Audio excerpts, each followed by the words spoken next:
Hey everybody, Michael Passage here with another episode of Meet the So-Called Indos. That's right, today I am in the city of St. Gabriel and I am visiting my friend Gino.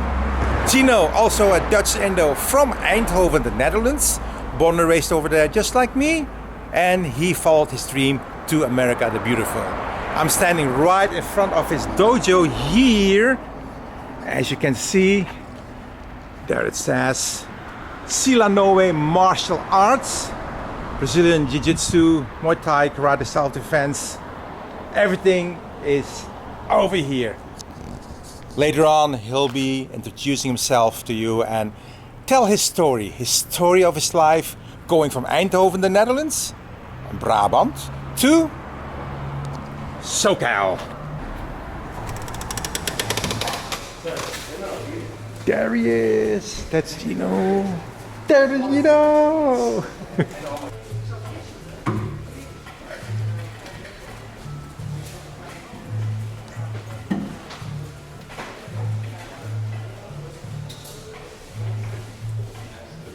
Guys, I'm here inside of Gino's dojo, and first of all, my friend came over from the Netherlands, and he's also a black belt jiu-jitsu. He came here to train with the Gracies, and he was here to have a 1 hour session as a guest instructor, let's so say, okay. And I have him here, and he's gonna introduce himself to you guys and share with us why it's so fun to be Indo or to be with somebody who is Indo.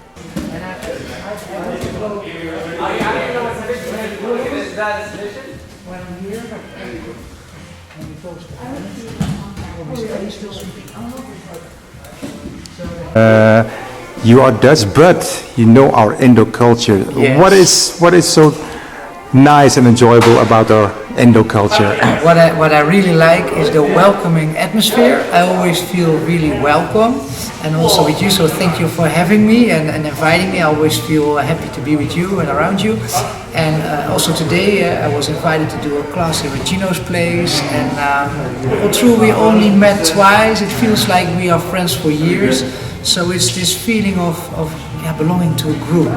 And if you're in the group, you're really in the group. And if you're nice to people, you know, they will accept you for who you are. So that's what I really like about the culture. Yeah. Then tell me more about. Actually, Bart's girlfriend is my cousin Dana. Actually, her grandfather is my uncle's brother-in-law, Dana Paat. Look her up, Dana Paat. Yeah. So it's like it's a far connection, but still it feels like family, if I can call it like that, friends and family. So I'm really thankful for her big family and all the people that she knows. So that's why we got into contact, and I'm really happy with Dana too, who's really a wonderful woman, very giving and very caring. So I love that. That's one of the typical things of being Indo, caring, okay, and yes, like Bart said, you know, I mean, every door of Indo family is open, and just the first question they asked you, first time you were introduced to an Indo family, what was the first question? The first question they asked me when I walked into the house of a family of the girlfriend was, did you already eat? And of course I said no, so I had to try everything. So I think I had dinner for 3 days, but everything is good, you know, everything is nice. And then when you are full with the emping and the rendang, then of course they come with the, is it lapis? Yeah, go with lapis, yeah. Yeah, you eat that. So I went out and my stomach was like, but it was so nice, because I think that food connects people, and to give people money is something, but to give people food is special, because you took care of the food, and you put love into the food, and I know that Indonesian food you cannot prepare in 30 minutes. Right, so I'm here with Gino, and Gino is going to tell a little bit about himself, where he was born, why he came to the US, and just let him talk, okay? Gino, first of all, tell me, I know you're Gino, but what's your last name, where were you born? I'm Gino Salonoe. I was born in Eindhoven in the Netherlands. the reason why I came here is because I was an exchange student. At one point, I was studying at the Tilburg University, Universiteit Tilburg, law, rechten. And there was a program, and that program allowed me to come here as a part of the study. So I was an exchange student, and I actually have family living here, and my cousin, who was actually around the spring break, and she's like, hey, let's set up something cool, because my cousin from Holland, me in the Netherlands, is here as an exchange student. So she said, like, let's go to Vegas as a spring break trip. And so my cousin had a friend, and that's now my current wife. So we ended up getting together, and that's pretty much why I'm here right now. So. Is your wife Indo? No, she's not actually, but she's also American Laotian. So okay, not Indo. Well, Asian, so we know each other, okay, so that's a good thing. Yeah, definitely. So you studied law, okay, and then why didn't you proceed to become a lawyer or that direction? Right, good question, yeah. I was actually thinking about doing that, and I was trying to find my way around here, but if you know a little bit about the law that's right here and the law that we practice in Europe or in the Netherlands for that matter, it's a pretty different type of law, right? Common law, civil law, and so in order for me to be able to practice here as an attorney or a lawyer, I would have to take at least 1 year of it's called like an LLM program, and that would, of course, United States prices, and I think it would be an investment of like about $60,000 for a year. And so, of course, that investment, thinking about that, and I was working for a lawyer at one point, and that was already clear that I was not really, that I didn't like that too much, and I was talking to others that were in the field, and they made a similar switch where they were actually saying like, hey, a lawyer in the United States it's not a, which of course I knew, but it's not an easy or it's just a very challenging job, and a lot of hours that you have to make, and a lot of it is about billable hours, not so much about the substance in a lot of ways, and the fact that I was thinking like I want to do something else. And while law was always interesting to me, and my idea was to actually use it to help people and whatnot, it was not really fully my passion, not like what I'm doing right now. So that was actually the idea of not doing that. So how early were you involved into martial art? I was actually about 8 years old, and I was growing up in Valkenswaard, and I was the only different looking boy well, not the only, but one of the few. And of course, with that comes a little bit of like bullying, a little bit of teasing, not much, too much, but still enough for me to feel like, okay, that I was different. And it doesn't matter where you grew up. This was in the Netherlands, of course, but it could be in another place. But anytime you look a little different than most of the others, then you're a good target to be picked on, I guess. And so at one point I was getting a little chubby because we Indos, we love food, right? So my mom and dad were like, hey, it's time for him to kind of start working out. And so, of course, me being a little chubby Indo kid, I was thinking about maybe going to do fishing to maybe get some food, and that was of course not really an activity. And so we're like, hey, let's find him, or my mom or my dad were like, let's find him something he can use to possibly help him defend himself, maybe get even more confident, and all of that. And of course that's how we ended up with martial arts, and it was Taekwondo, and when I was 8 years old. So I've been in martial arts now for what is it, like about almost 30 years almost. So no pencak silat?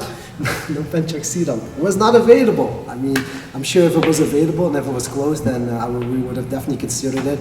But we went to look at karate in Eindhoven. But yeah, that was not a good experience, so we ended up with Taekwondo in Valkenswaard, and that was actually pretty good. So yeah. I did Taekwondo from until about like 16 years old, so that was 8 years of Taekwondo. pretty much. So that was the first start. That was a good start. Yeah. Folks, Gino's from Eindhoven. You hear Eindhoven, Valkenswaard. Did you know that Bas Rutten is also Eindhoven, Valkenswaard? That connection, Eindhoven, Valkenswaard, 15 minutes to the south, 15 minutes from my place in Belgium. So we have some connection over here.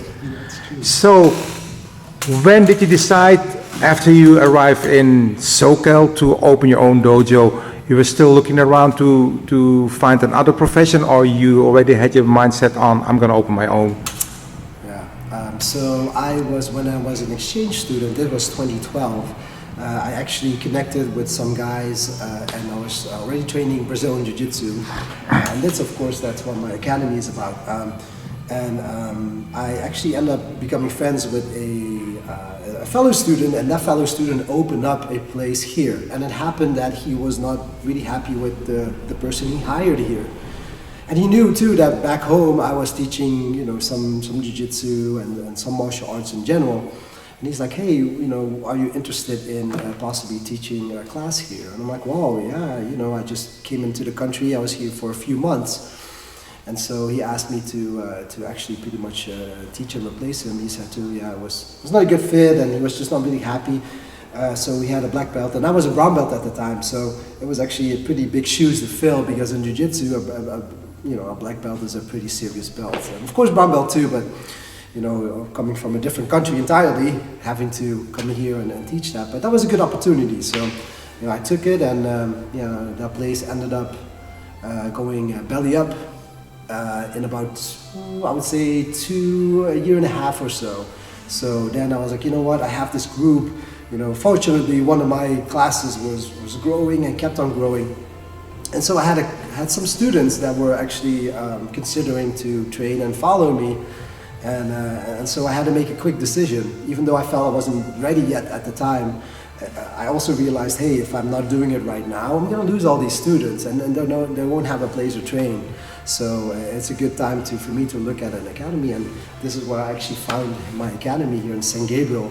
I used to teach about like 15, that's not true, like at 25 or so away. So some students follow me, for some of us too far, understandable.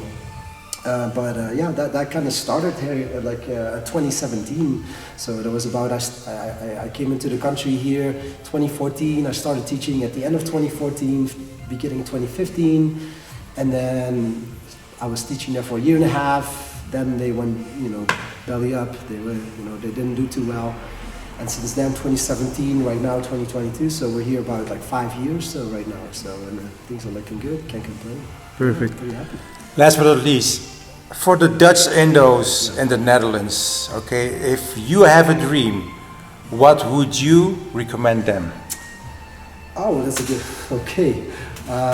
Well, depending on what the dream is, of course, but from my martial arts, Brazilian Jiu-Jitsu is my passion, right? There's nothing else in the world that kind of keeps me kind of engaged like this. So, of course, life took a twist, and it was not really something I thought I was going to do. I mean, even back home too, when I was going to law school, Tilburg Rechten, I was like, okay, I'm going to become a lawyer or someone who's going to help in that type of field.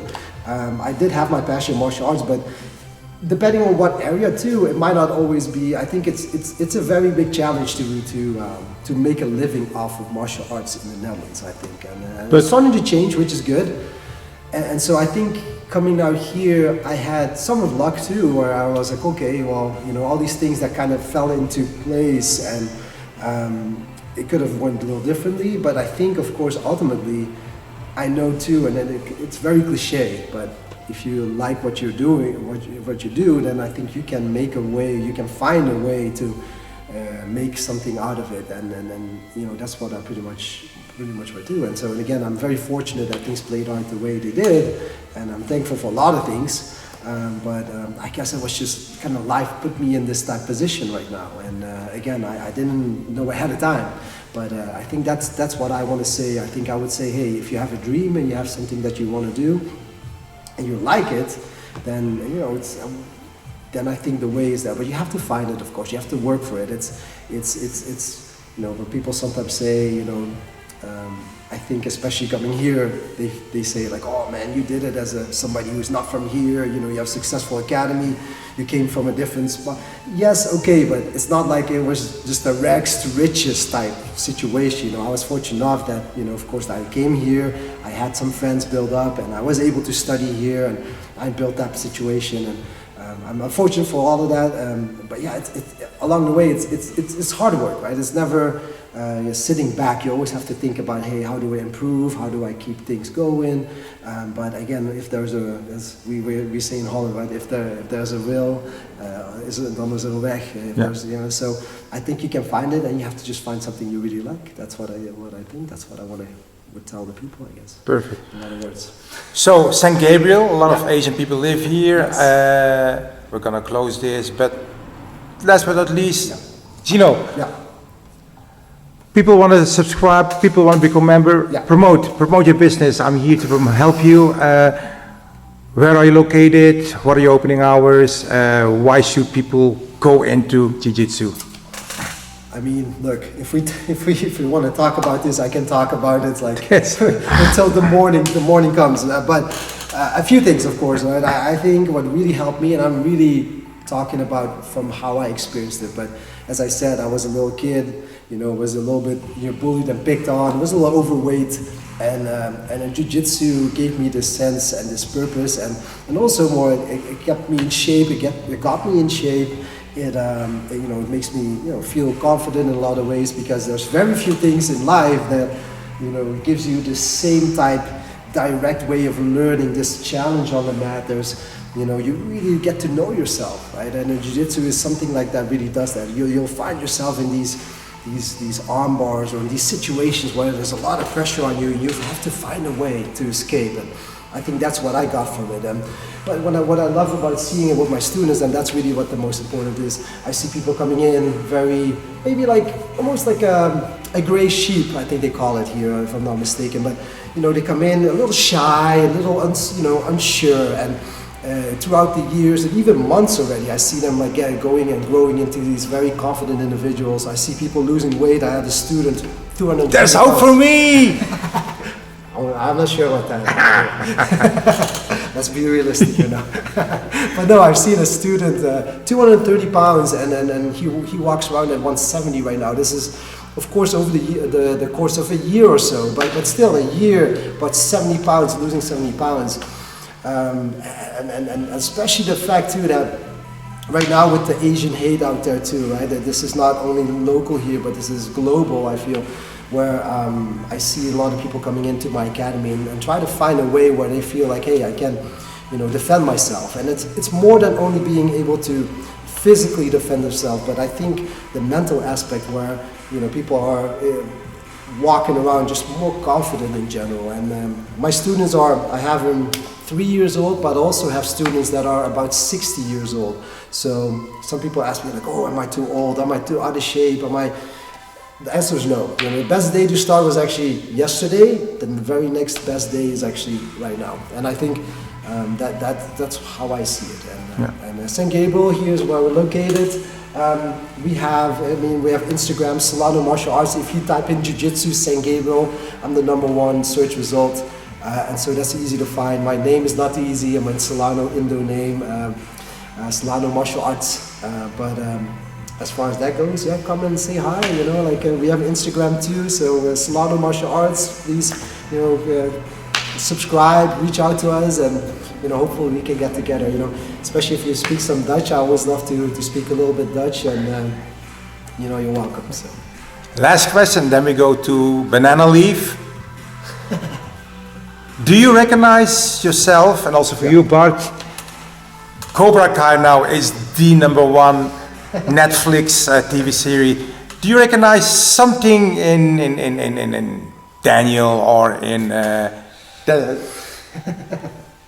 Well, we're in America. We're nearby Hollywood, but I just but being a role model for kids, being bullied, get self-confidence. These are all recognizable in any martial sport, I guess, right?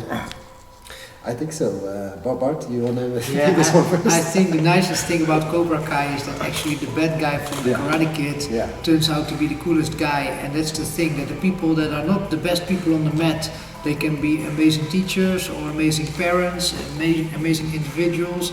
So that's what I like, and that's what everybody on the mat respects each other. It doesn't matter if you are a complete beginner or very advanced, if you are physically very gifted or you're out of shape. Everybody trains together and they respect the individual goals. And of all the people that wanted to train with me and they said I want to lose weight first and then I start with Jiu Jitsu, none of those people ever lost weight. But of all the people that started with Jiu Jitsu, they lost weight. So never think that you are out of shape, because there's always people on the mat that are also not in their best shape yet, or they are older. So just train within your possibilities, and you improve every day a little bit. Every training is a little bit improvement. So don't compare yourself with the other students, compare yourself with yourself. And that's the best advice that I can give people in any sport. Just try to, when you walk out the door with Gino's academy or at my academy, try to be a little bit better than when you walked in. And if you can do that for months, for years, you're gonna be better every day. Perfect. But thank you, Gino. Thank you. Guys, hit that bell. Every time I post something here, you'll be notified. And keep on following me on YouTube, Sokol Indo. Thank you. Up to the next one. See you. Tot ziens. Doei.